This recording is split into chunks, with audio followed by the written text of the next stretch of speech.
Good morning. This is XPulse AI Morning Mix. Today is Tuesday, April 21st, 2026. We're hitting Nvidia's $1 trillion AI vision, Apple's CEO succession plan, Anthropic's Mythos restrictions under government scrutiny, and Meta's AI-driven restructuring. I've got Orion here, ready to jump in.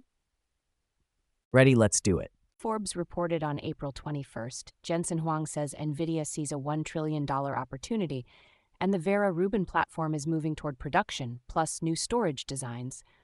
What exactly did Nvidia put on the table? Two big signals.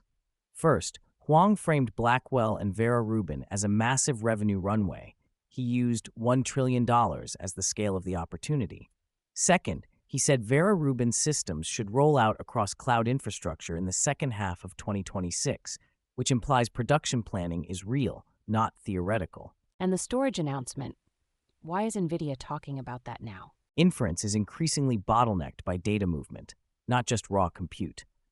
Nvidia's pitching storage architectures that keep GPUs fed with fewer stalls, more efficient large-scale inference. It's also strategic. The more of the stack Nvidia defines, the harder it is to swap them out later.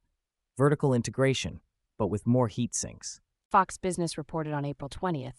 Apple says Tim Cook will step down as CEO on September 1st, and hardware chief John Ternus will take over. In an AI moment like this, what should people read into it? Succession timing matters. Apple is trying to accelerate its AI strategy, and leadership transitions can either steady that push or reset priorities. Naming Ternus, who runs hardware, suggests Apple wants tight integration, on-device capabilities, custom silicon, and product-driven AI experiences, rather than just add a chatbot. Does this change Apple's competitive posture versus Google and Microsoft? Near term, it's more about execution than direction. But markets will watch whether Apple ships cohesive AI features across devices and services quickly. If the next 12 months look like incremental updates, pressure builds. If it's a clean, integrated leap, Apple becomes the quietly everywhere AI competitor again. Times of India reported on April 20th that Anthropic's Mythos model has triggered U.S. government scrutiny, with Anthropic restricting deployment and offering limited previews. What's the core of this story? It's a mix of policy, procurement, and risk management. Anthropic is reportedly pulling back on how broadly Mythos is deployed, while saying it will lay the risks on the table. At the same time, one report claims a preliminary injunction paused a federal directive that would have banned Anthropic over supply chain concerns. So is Mythos blocked, or is it still being used? The reporting suggests it's complicated. Even with restrictions and legal wrangling, agencies reportedly tested or used Mythos in some capacities. One outlet mentioned the NSA. The bigger point is that high-capability models are now colliding with federal purchasing rules and national security reviews in real time. What's the risk for the rest of the AI industry? Procurement uncertainty. If federal buyers start treating frontier models like sensitive infrastructure, vendors may face audits, sourcing demands, and deployment constraints that look more like defense contracting than software sales. In other words, congrats, you're enterprise ready and also lawyer ready.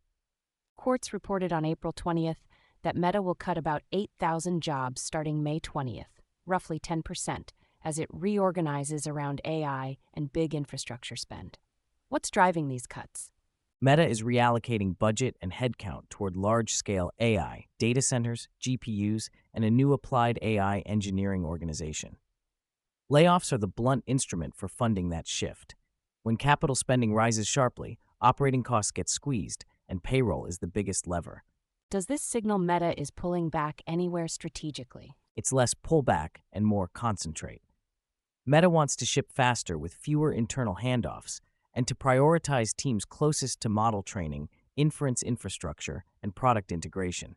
The near-term downside is morale and churn. The upside is tighter execution on their AI roadmap. Reuters reported on April 20th, Morgan Stanley says agentic AI could widen data center chip spending beyond GPUs to CPUs, adding about $32.5 to $60 billion to the CPU market by 2030. Why would agents change CPU demand?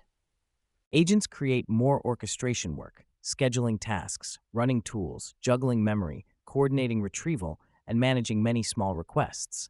A lot of that is CPU heavy around the GPU.